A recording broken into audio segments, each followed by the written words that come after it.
want to talk to you about AI because AI is kind of having a moment, going a little bit crazy right now. It's sort of affecting businesses and affecting a lot of things. So, how do you think generative AI, so that's any AI that you're prompting and that's spitting out something in response. So, how do you think generative AI will be used to write by people? And do you think AI is going to help or hurt writers?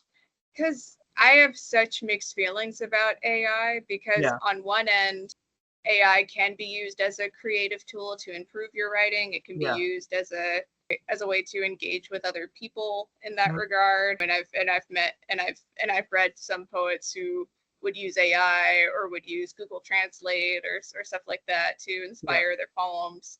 But then at the same time, AI has a tendency to steal a lot of artists' work, yeah, and that includes a lot of authors' work, which yeah, is not fair. And it's also not fair that it's going to come to a point where it's like, oh, which writing is real and which writing is AI, and that yeah, gets scary, especially when it comes to writers who work so hard to get their works published, and then because of how AI is being implemented, that sort of distrust before publishing it, or then yes, or some writers are like, oh, AI is going to make my writing better, and therefore I'm going to depend on that instead of my own utilized skills in writing, and that's scary too.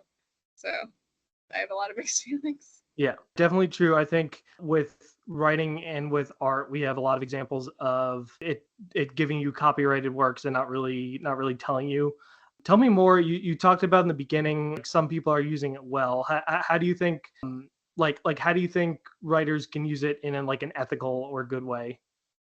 Is there so there are some poets who have written collections about AI, or have written Yeah, poetry collections about how AI has inspired their work. There are publications now that have an option that say, please tell us whether or not you used AI in your work, yeah, or there are some publications that are like, AI is not welcome in this submission.